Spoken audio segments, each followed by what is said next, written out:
Hello friends, welcome to Chate Group of Education, Sambhajinagar, Kolhapur.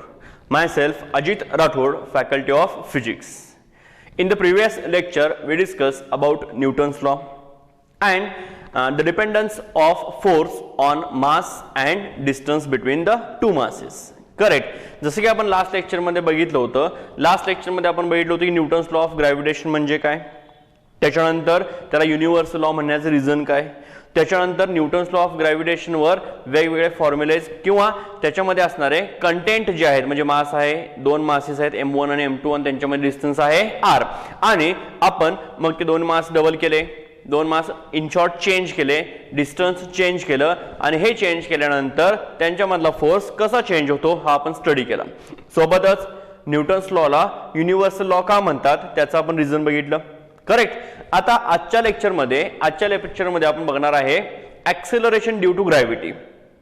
आता acceleration due to gravity माहित असण्यापूर्वी किंवा ते बघण्यापूर्वी आपल्याला सुरुवातीला ऍक्सेलरेशन म्हणजे काय, ऍक्सेलरेशन म्हणजे काय तर एखादं वस्तू ऍक्सेलरेट होते म्हणजे काय, तर आपल्या गाडीला ऍक्सेलरेशन हा शब्द आपल्याला माहित आहे बघा, गाडीला आपण ऍक्सेलरेटर असतो. ऍक्सेलरेटर काय काम करतो, जनरली ज्यावेळी आपण गाडी चालवत असतो, गाडी चालवत असताना ज्यावेळी आपण गाडीला ऍक्सेलरेशन देतो, बरोबर आहे, त्यावेळी काय होतं तर त्याच्या व्हेलॉसिटी मध्ये काय होतो, चेंज होतो. बरोबर आहे. म्हणजे ऍक्सेलरेशन दिल्यानंतर गाडीची इनिशियल व्हेलॉसिटी आणि फायनल व्हेलॉसिटी यामध्ये चेंज कसा होतो तर इनिशियल व्हेलॉसिटी पेक्षा फायनल व्हेलॉसिटी वाढते, त्यालाच आपण काय म्हणतो पॉझिटिव्ह ऍक्सेलरेशन म्हणतो. बरोबर आहे. ऑन द अदर हँड जेव्हा आपण गाडीला ब्रेक अप्लाय करतो, गाडीला ब्रेक अप्लाय केल्यानंतर काय होतं तिथं निगेटिव्ह ऍक्सेलरेशन होतं. म्हणजे जसं आपण ब्रेक अप्लाय करतो तसं तसं गाडीचा स्पीड काय होत जातो, कमी कमी होत जातो. बरोबर आहे. त्याला आपण काय म्हणतो निगेटिव्ह ऍक्सेलरेशन ऑर रिटार्डेशन म्हणतो. बरोबर आहे. मग आपण आजच्या लेक्चरमध्ये acceleration due to gravity, acceleration due to gravity म्हणजे काय ह्याचा आपण इन्फॉर्मेशन घेणार आहे. सुरुवातीला तुम्हाला मी ऍक्सेलरेशन म्हणजे काय सांगितलं, बरोबर आहे. ऍक्सेलरेशन म्हणजे काय, change in velocity with respect to time, change in velocity with respect to time. आता प्रत्येक ठिकाणी जेव्हा आपण ऍक्सेलरेशन स्टडी करतो, फॉर एक्झाम्पल समजा तुमच्याकडे एक टू व्हीलर आहे आणि समजा आपण असं म्हणू की ती टू व्हीलर जी आहे ती लुना आहे. ओके. जी रेग्युलर आपण लो स्पीड साठी आपण ज्याला गावातल्या गावात यूज करण्यासाठी म्हणतो तशी एक लुना गाडी आहे तुमच्याकडे. आता जेव्हा आपण त्याला ऍक्सेलरेशन देतो, समजा आपण त्याला 5 सेकंदासाठी ऍक्सेलरेशन दिलं आणि त्याची इनिशियल आणि फायनल मध्ये आपण व्हेलॉसिटी मधला काय केला, चेंज आयडेंटिफाय केला, चेंज त्यातला बघितला, तर तुम्हाला लक्षात येईल की लुनाला जेव्हा आपण 5 सेकंदासाठी ऍक्सेलरेट करतो त्यावेळी त्याची समजा इनिशियल व्हेलॉसिटी 30 असेल आणि समजा त्याची फायनल व्हेलॉसिटी काय झाली 40 झाली, म्हणजे 5 सेकंदामध्ये त्याच्या व्हेलॉसिटी मध्ये चेंज किती झाला, 10 किलोमीटर पर हावरचा चेंज झाला. समजते का. आता समजा instead of taking that Luna, समजा आपण एक मोटरसायकल घेतली की ज्याची आपण ज्याला म्हणतो बाईक, पल्सर म्हणा किंवा करिझमा म्हणा किंवा अशा ज्या फास्ट रेसिंग टीव्हीएस रेसिंग गाड्या ज्या असतात, ओके, रेसिंग टू व्हीलर ज्या असतात ते जर आपण यूज केल्या तर त्यामध्ये आपण जर 5 सेकंद ऍक्सेलरेशन, समजा सुरुवातीला त्याची स्पीड 30 असेल, 30 किलोमीटर पर आवर, आणि त्याला 5 सेकंद ऍक्सेलरेट दिल्यानंतर तुम्हाला लक्षात येईल की त्यांची स्पीड 5 सेकंदामध्ये किती होते, 60-70 पर्यंत जाते. म्हणजे ह्या केसमध्ये ऍक्सेलरेशन जे आपण स्टडी करत असतो त्यावेळी with respect to time study करत असतो. म्हणजे कमी टायमिंग मध्ये ज्याची व्हेलॉसिटी जास्त चेंज होते, कमी टायमिंग मध्ये ज्याची व्हेलॉसिटी जास्त चेंज होते त्याला आपण काय म्हणतो ऍक्सेलरेशन जास्त आहे. बरोबर आहे ना. आणि ते जर कमी टायमिंग मध्ये जर त्याची स्पीड पण कमी चेंज होत असेल तर त्याला आपण काय म्हणणार ऍक्सेलरेशन वीक आहे. समजते का. आपण वेगवेगळ्या टाईपच्या गाड्या बघतो आणि ह्या गाड्या आपण ज्यावेळी चालवत असतो त्यावेळी आपल्याला ऍक्सेलरेशन ऍक्च्युअली पिक्चर मध्ये बघायला मिळतं, बाबा हा गाडीला ऍक्सेलरेट दिल्यानंतर किती गाडी फास्ट पळते. बरोबर आहे ना. मग आता हे जे ऍक्सेलरेशन आहे हे काय करतं, it is responsible for change in velocity, velocity मध्ये चेंज घडवण्याचं काम करतं. बरोबर आहे. मग आता मी समजा अर्थ सरफेसवर एक ऑब्जेक्ट घेतला आणि ह्या ऑब्जेक्टला मी इथं पकडलंय, पकडल्यानंतर ह्या ऑब्जेक्टला मी समजा सोडल्यानंतर काय होतं, हा डायरेक्ट व्हर्टिकली डाऊनवर्ड डायरेक्शन मध्ये खाली जातो, ह्याला आपण काय म्हणतो फ्री फॉल म्हणतो. आता फ्री फॉल म्हणजे काय तर फ्री फॉल म्हणजे motion of a body under the influence of gravitational force alone. म्हणजे ह्या बॉडीची मोशन झाली पाहिजे आणि त्यामध्ये फक्त कोण पाहिजे, त्याच्यामध्ये फक्त आणि फक्त ग्रॅव्हिटेशनल फोर्स पाहिजे, बाकी कुठलाही फोर्स यामध्ये कन्सिडर करायचा नाही आहे. मग motion of the body under the influence of only gravitational force is called as free fall. बरोबर आहे. आता ह्या फ्री फॉल मध्ये बघा, जसे मी तुम्हाला सांगितलं की या फ्री फॉल मध्ये ज्यावेळी वस्तू वरून खाली पडत असते, इनिशियल वेलोसिटी किती आहे, इनिशियल वेलोसिटी 0 आहे, कारण की ही वस्तू मी हातामध्ये पकडलेली आहे. आणि ज्यावेळी मी ह्या वस्तूला सोडतो त्यावेळी ही वस्तू जशी खाली जाते, जसं जसं ही वस्तू खाली जाते तसं तसं त्याची स्पीड काय होत जाते, वाढत जाते, त्याची वेलोसिटी काय होते, वाढते. आता इथे वेलोसिटी वाढली, वेलोसिटी वाढली म्हणजेच वेलोसिटी काय झाली, चेंज झाली. आणि तो वेलोसिटी मधला चेंज आपण काय म्हणतो, ऍक्सिलरेशन. आणि हे ऍक्सिलरेशन ह्या बॉडीला कशामुळे प्राप्त झालं, तर because of that gravitational force. म्हणून याला आपण काय म्हणतो, ऍक्सिलरेशन ड्यू टू ग्रॅव्हिटी. बाळांनो लक्षात आलं. सुरुवातीला आपण बघितलं ऍक्सिलरेशन म्हणजे काय. आता ऍक्सिलरेशन म्हणजे काय, मगाशी सांगितल्याप्रमाणे change in velocity with respect to time. Change in velocity with respect to time, गतीमध्ये होणारा change with respect to time, time नुसार गतीमध्ये होणारा चेंज, ह्याला आपण काय म्हणत असतो, ऍक्सेलरेशन म्हणत असतो. बरोबर आहे. आता ह्या ऍक्सेलरेशनला ड्यू टू ग्रॅव्हिटी म्हणजेच ऍक्सेलरेशन ड्यू टू ग्रॅव्हिटी म्हणण्याचं रिझन काय ते मी तुम्हाला सांगितलं. एखादी वस्तू ज्यावेळी आपण अशी पकडतो, ह्याची इनिशियल वेलोसिटी असते 0 आणि ह्या वस्तूला आपण सोडल्यानंतर under the influence of gravity ही वस्तू डायरेक्ट खाली जाते. आणि खाली जात असताना त्याच्या वेलोसिटी मध्ये काय होते, वाढ होते. म्हणजेच त्याची वेलोसिटी वाढते, म्हणजेच त्याची वेलोसिटी चेंज होते. आणि हा चेंज इन वेलोसिटी जो आहे, हा change in velocity with respect to time, त्याला आपण काय म्हणतो, ऍक्सिलरेशन. आणि ह्या चॉकच्या किंवा ह्या वस्तूच्या वेलोसिटी मध्ये चेंज करण्यासाठी, ह्या चॉकच्या वेलोसिटी मध्ये चेंज करण्यासाठी रिस्पॉन्सिबल आहे तो म्हणजे ग्रॅव्हिटेशनल फोर्स. म्हणून आपण ह्या ग्रॅव्हिटेशनमुळे झालेल्या ऍक्सिलरेशनला ऍक्सिलरेशन ड्यू टू ग्रॅव्हिटी म्हणणार आहे. लक्षात आलं बाळांनो, ऍक्सिलरेशन ड्यू टू ग्रॅव्हिटी. आता acceleration due to gravity indicate करत असताना स्मॉल जी लेटर यूज करतात. कोणतं लेटर यूज करतात, स्मॉल जी. आता तुम्हाला लक्षात आलं असेल की काल आपण कॅपिटल जी बघितला होता. कॅपिटल जी म्हणजे काय, तर universal constant of gravitation. Capital G म्हणजे काय, युनिव्हर्सल कॉन्स्टंट ऑफ ग्रॅव्हिटेशन. तर स्मॉल जी म्हणजे काय, तर ऍक्सिलरेशन ड्यू टू ग्रॅव्हिटी. दोन्हीमध्ये बराच चेंज आहे. कॅपिटल जी जो आहे, हा कॅपिटल जी युनिव्हर्सली कॉन्स्टंट आहे, म्हणजे त्याची व्हॅल्यू कुठेही चेंज होत नाही. पण हा जो स्मॉल जी आहे म्हणजे ऍक्सिलरेशन ड्यू टू ग्रॅव्हिटी जो आहे, हा प्लेस टू प्लेस आणि प्लॅनेट टू प्लॅनेट चेंज होतो. म्हणजे जेवढी व्हॅल्यू ऍक्सिलरेशन ड्यू टू ग्रॅव्हिटीची पोलला आहे तेवढीच इक्वेटरला नाही, किंवा पोल पासून इक्वेटर पर्यंत, पोल पासून इक्वेटर पर्यंत आपण जात असताना, पोल टू इक्वेटर जात असताना ह्याची व्हॅल्यू कंटिन्युअसली चेंज होत जाते. आणि हा जो चेंज आहे, हा चेंज आपण नंतरच्या लेक्चर मध्ये बघणारच आहे. मग तो हाईट नुसार कसा चेंज होतो, डेप्थ नुसार कसा चेंज होतो आणि अर्थ सरफेसवर वेगवेगळ्या ठिकाणी कसा चेंज होतो हे आपण स्टडी करणारच आहे. त्यापूर्वी आपण ऍक्सेलरेशन ड्यू टू ग्रॅव्हिटी म्हणजे काय ते पहिल्यांदा बघितलं पाहिजे. म्हणजे ते कळालं आपल्याला तर पुढचा आर्टिकल व्यवस्थित लक्षात येईल. ओके. आता आपण ऍक्सेलरेशन ड्यू टू ग्रॅव्हिटी हा स्मॉल जी आणि कॅपिटल जी मध्ये डिफरन्स बघितला. ठीक आहे. आता ऍक्सेलरेशन ड्यू टू ग्रॅव्हिटीची आपण डेफिनेशन बघूया. बघा जसं मी बोर्डवर लिहिलेलं आहे, ऍक्सेलरेशन ड्यू टू ग्रॅव्हिटी. बघा ऍक्सेलरेशन ड्यू टू ग्रॅव्हिटी हे आपलं टायटल आहे. स्मॉल जी ने आपण इंडिकेट करतो आणि याची डेफिनेशन काय सांगते, the constant acceleration. The constant acceleration produced in a body when it is falls freely under the effect of gravity alone is called acceleration due to gravity.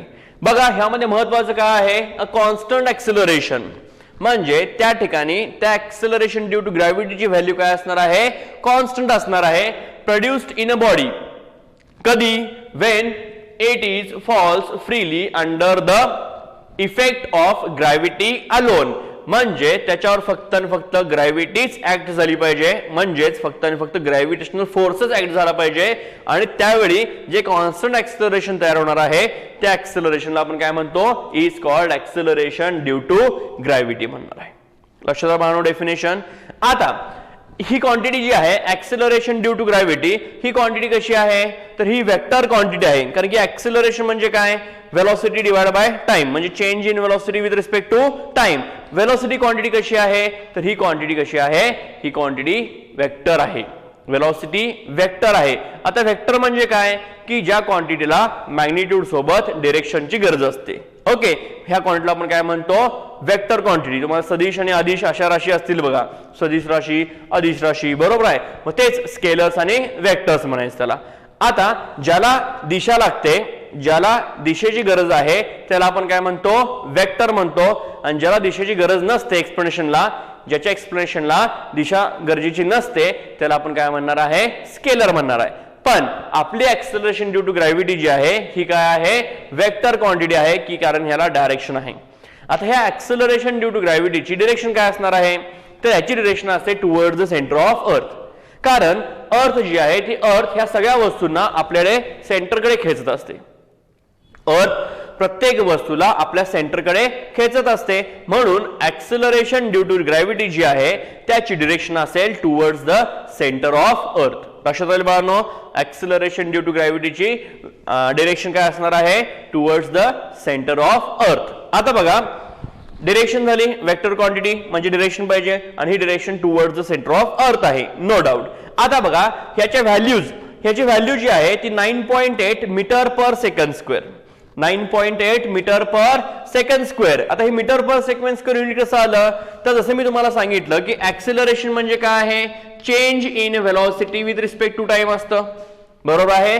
Acceleration म्हणजे काय change in velocity with respect to time.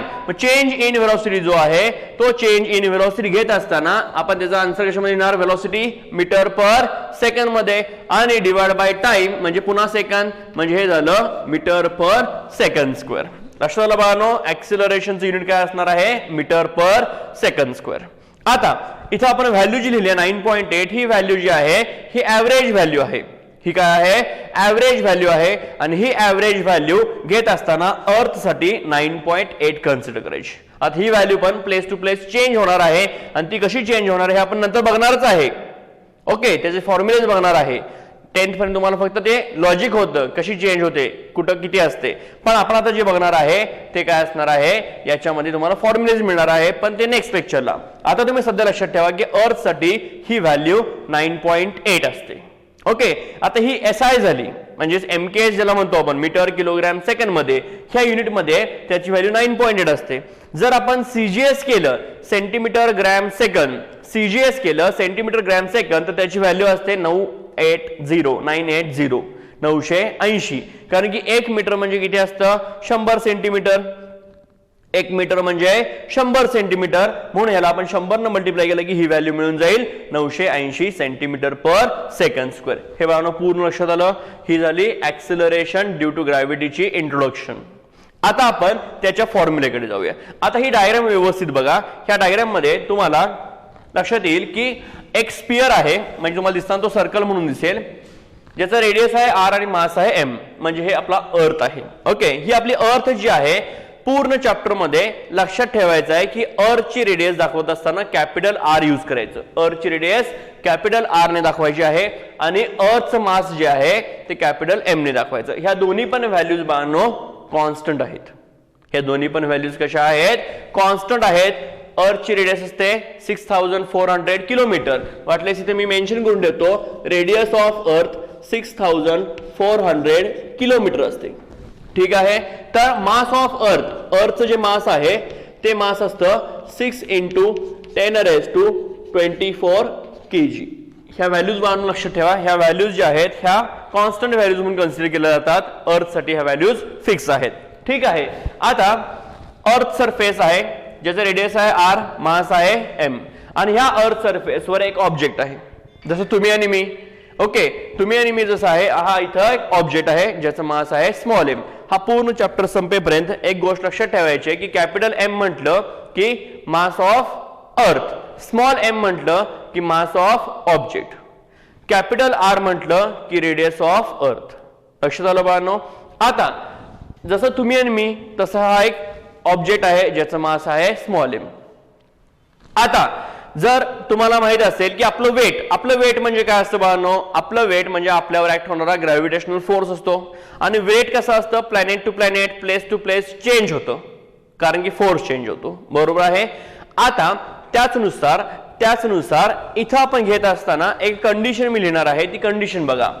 Weight of an object on the surface of earth. Weight of an object on the surface of earth equals to gf. gf म्हणजे काय? Gravitational force. gf म्हणजे gravitational force acting on it on the surface of earth. लक्षात आली condition मानो. एखाद्या गोष्टीचं weight म्हणजे त्याच्यावर ऍक्ट होणारा ग्रॅव्हिटेशनल फोर्स असतो. माझं वेट म्हणजे माझ्यावर ऍक्ट होणारा ग्रॅव्हिटेशनल फोर्स, तुमचं वेट म्हणजे तुमच्यावर ऍक्ट होणारा ग्रॅव्हिटेशनल फोर्स. ओके. आता weight of an object on the surface of earth equals to gravitational force acting on it on the surface of earth. Okay. मग weight म्हणजे काय तर आपल्याला माहित आहे mg म्हणजे काय? वेट. बरोबर. आणि ग्रॅव्हिटेशनल फोर्सचा फॉर्म्युला आपण कालच बघितलाय, gmm डिवाइडेड बाय r². आता आपण काल बघत असताना gm1 m2 अपॉन r² असं बघितलं होतं. ह्या m1 च्या बदली एक मास म्हणजे अर्थचं मास, दुसरं स्मॉल m म्हणजे ऑब्जेक्टचं मास आणि डिवाइड बाय r² म्हणजे त्यांच्यामधलं डिस्टन्स. ठीक आहे. आपलं आवडतं काम दोन्ही साईडला m ला m कॅन्सल केलं. ओके. दोन्ही साईडला m ला m कॅन्सल केल्यानंतर तुम्हाला लक्षात आलं असेल की g चा फॉर्म्युला मिळाला, g is equals to gm divided r². बरोबर. हा एक महत्वाचा फॉर्म्युला मिळाला बाळांनो तुम्हाला. स्मॉल g म्हणजे acceleration due to gravity equals to gm divided by r². म्हणजे आपल्याला असं लक्षात आलं की ऍक्सिलरेशन ड्यू टू ग्रॅव्हिटी जी आहे ती स्मॉल m म्हणजे ऑब्जेक्टच्या मासवर डिपेंड असणार नाहीये. तर ती डिपेंड कोणावर असणार आहे तर जसा हा फॉर्म्युला आपल्याला सांगतो त्या फॉर्म्युलानुसार g डिपेंड्स ऑन कशावर डिपेंड आहे बाळांनो सांगा बघा तुम्ही मला. ऍक्सिलरेशन ड्यू टू ग्रॅव्हिटी कशावर डिपेंड आहे तर एक डिपेंड आहे m वर. मग पहिलं कोण येणार? m म्हणजे काय तर मास ऑफ अर्थ. ओके. अर्थ म्हणू किंवा जनरली आपण त्याला काय म्हणणार आहे? प्लॅनेट म्हणणार आहे. वेगवेगळे प्लॅनेटचे मास असतात. बरोबर आहे. वेगवेगळ्या प्लॅनेटचे वेगवेगळे मास आहेत, त्याच्यानुसार त्याची वेगवेगळी ऍक्सिलरेशन ड्यू टू ग्रॅव्हिटी असणार आहे. म्हणजे आपण आपलं आणि मूनचं कंपॅरिझन केलं तर आपल्या इथं व्हॅल्यू जी असते त्याच्या 6 पटीने कमी चंद्रावर आहे, मूनवर आहे. म्हणजे जर तुम्ही अर्थ सरफेसवर अशी उडी घेतला, 2 फूट उडी तुमची उंच जात असेल तर हीच उडी चंद्रावर गेल्यानंतर 12 फूट उंच जाते, 6 पटीने जास्त. इथं 2 फूट तिथं 6 पटीने जास्त म्हणजे 12 फीट, 12 फूट उंच उडी मारू शकता तुम्ही तिथं, कारण त्याची ऍक्सिलरेशन टू ग्रॅव्हिटी इथल्यापेक्षा 6 पटीने कमी आहे. म्हणजे प्लॅनेटचं मास बदललं, त्याचा रेडियस बदलला की त्याची ऍक्सिलरेशन ड्यू टू ग्रॅव्हिटी पण काय होणार आहे? चेंज होणार आहे. म्हणून मी लिहिलं m म्हणजे मास ऑफ अर्थ, म्हणजे आपण त्याला जनरल भाषेमध्ये काय म्हणणार आहे? प्लॅनेट म्हणणार आहे. लक्षात आलं. दुसरं r म्हणजे रेडियस. r म्हणजे काय? Radius of earth. आता अर्थच्या बदली आपण जनरल भाषेमध्ये काय म्हणूया? प्लॅनेट म्हणूया. Radius of planet. आता तुम्ही असं म्हणू शकताय का तर g डिपेंड्स ऑन g असं म्हणू शकतो का आपण? g डिपेंड्स ऑन g असं म्हणता येणार नाही. त्याचं रिझन काय आहे? हा जो g आहे हा कॉन्स्टंट आहे. बरोबर. मग कॉन्स्टंट असेल तर त्याला आपण म्हणणार आहे acceleration due to gravity is independent of capital G because capital G is universal constant of gravitation. तो कुणावरही डिपेंड असणार नाही, त्याची व्हॅल्यू युनिव्हर्स मध्ये काय आहे? फिक्स आहे. ओके. आणखी इथे आपल्याला लिहिता येईल small g is independent on small m. Small m म्हणजे काय? स्मॉल m म्हणजे मास ऑफ ऑब्जेक्ट. म्हणजे acceleration due to gravity small m म्हणजे मास ऑफ ऑब्जेक्ट वर डिपेंड असणार नाही. ठीक आहे बाळांनो. आता आपण एक्सपेरिमेंट जर बघितला, एक एक्सपेरिमेंट करूया आपण. हा एक डस्टर आहे आणि हा एक छोटासा चॉक आहे. आता ज्यावेळी मी हे सोडणार आहे, सोडल्यानंतर तुम्हाला काय ऑब्झर्वेशन असणार आहे? हा डस्टर पहिल्यांदा जाईल का हा चॉक पहिल्यांदा जाईल का हे दोन्ही एकदम जातील? विचार करा. ओके. विचार करून सांगा मला. किंवा आपण समजा हे एक पेज घेतलं, ओके,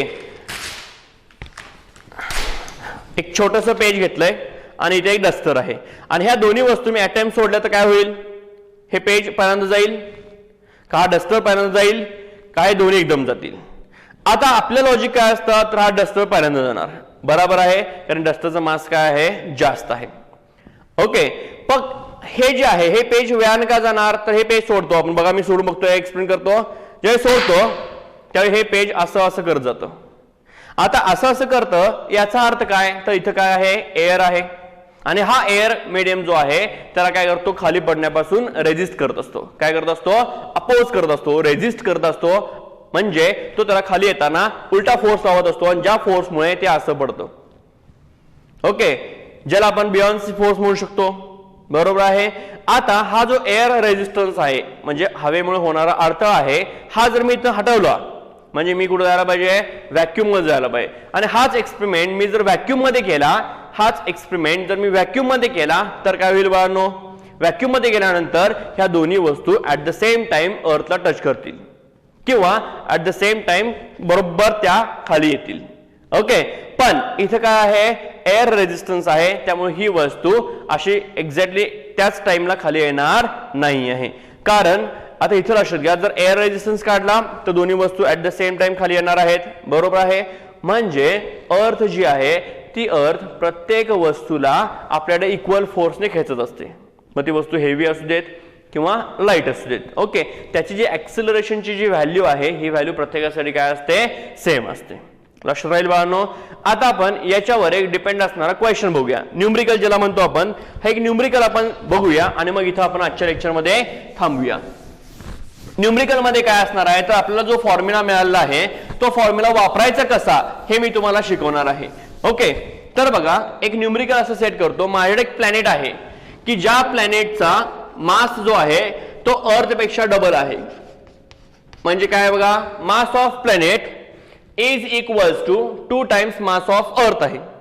ओके, आणि रेडियस ऑफ प्लॅनेट जो आहे तो half the radius of earth आहे. म्हणजे त्या प्लॅनेटची रेडियस जी आहे ती अर्थ पेक्षा काय आहे? हाफ आहे. ठीक आहे. मग एक ऑब्जेक्ट आहे, एक ऑब्जेक्ट आहे ज्याचं मास आहे 100 kg, 100 kg. ठीक आहे. तर find its weight on planet. त्या प्लॅनेटवर त्याचं वेट किती असेल? त्या प्लॅनेटवर त्याचं वेट किती असेल? ओके, आता पहिल्यांदा आपण काय करूया, पहिल्यांदा आपण त्या प्लॅनेटचं अर्थ सरफेसवरचं मास काढूया. ठीक आहे. आता त्या प्लॅनेटचं सॉरी त्या ऑब्जेक्टचं किंवा ह्या ऑब्जेक्टचं आपण अर्थ सरफेसवरचं पहिल्यांदा वेट काढूया. ओके, अर्थ सरफेसवरचं वेट काढूया. किंवा मी क्वेश्चन बघा, find its weight on a planet.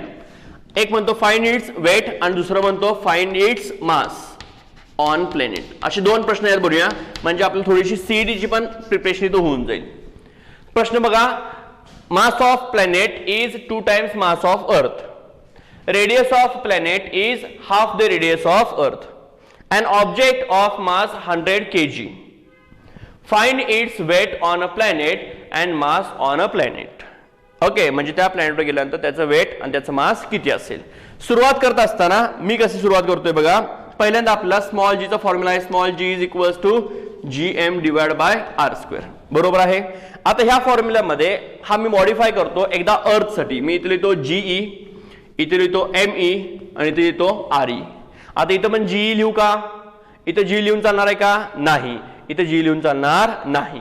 तसंच सेम दुसरा फॉर्म्युला लिहितो जी पी प्लॅनेट साठी, इथं G M P divide by R P square.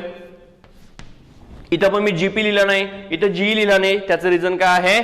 Acceleration due to ग्रॅव्हिटीच्या फॉर्म्युलामध्ये हा जो कॅपिटल जी आहे हा युनिव्हर्सल कॉन्स्टंट आहे, ज्याची व्हॅल्यू कुठेही चेंज होत नाही.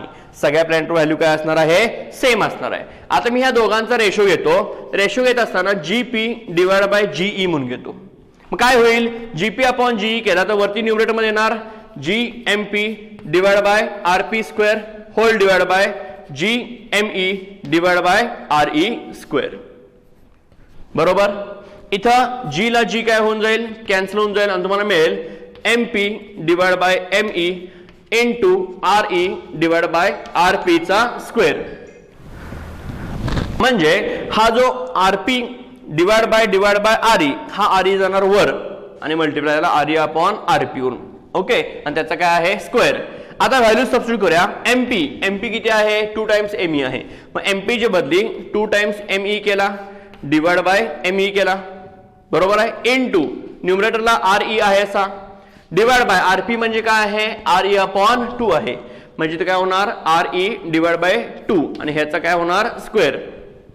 me ला me कॅन्सल, re ला re कॅन्सल, म्हणजे इथं काय होईल 2 राहील आणि हे डिनॉमिनेटर मध्ये 2 आलं, हे वर गेलं तर इथं राहील परत 2 चा स्क्वेअर होईल.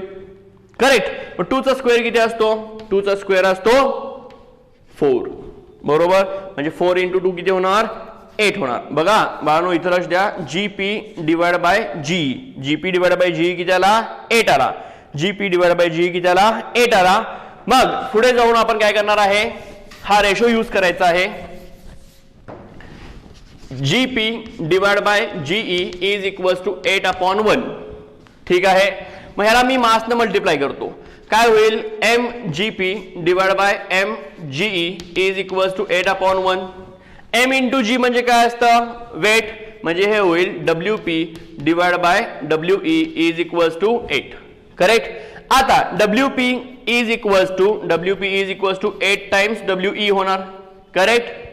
मग 8 आहे असं we म्हणजे कसं करणार आहात, परत mge पुटअप केलं म्हणजे 8 इंटू 100 इंटू ge किती आहे आपल्याकडे 9.8 आहे. म्हणजे हे काय होईल 8 इंटू 980, बरोबर आहे. मग 8 इंटू 980 कसं करणार, 8 मल्टिप्लाय बाय 0 0, 8 इंटू 8 64 म्हणजे 4 कॅरी 6, 8 9 जा 72 प्लस 6 72 प्लस 6 78. करेक्ट. म्हणजे वेट ऑन द प्लॅनेट किती होऊन जाईल बाळांनो, त्याचं 7840 न्यूटन होऊन जाईल. ठीक आहे, लक्षात आलं. Weight on the planet 7840 newton. ठीक. आता ह्याचा आन्सर आपण मिळवलं, ह्याचा आन्सर आपल्याला मिळालं. आता मास ऑन प्लॅनेट काय करणार आहात, तर मास ऑन प्लॅनेट ह्याचं उत्तर याच्यातच आहे. मास ऑन प्लॅनेट तेवढंच असणार आहे. त्याचं रिझन काय, planet to planet mass change होणार नाहीये, फक्त planet to planet weight change होणार आहे. कारण वेट हा फोर्स आहे की जो ऍक्सिलरेशन वर डिपेंड असतो आणि acceleration due to gravity change झाली तर ऑटोमॅटिक वेट पण चेंज होणार. असेच न्यूमरिकल्स काही मी तुम्हाला होमवर्क साठी दिलेले आहेत, ते व्यवस्थित सॉल्व्ह करा, ट्राय करा. नाही समजले तर मला व्हॉट्सअप करा, मी तुम्हाला ते पुन्हा क्लिअर करेन. ठीक आहे. उद्याच्या लेक्चर मध्ये आपण व्हेरिएशन स्टडी करूया. Okay, bye.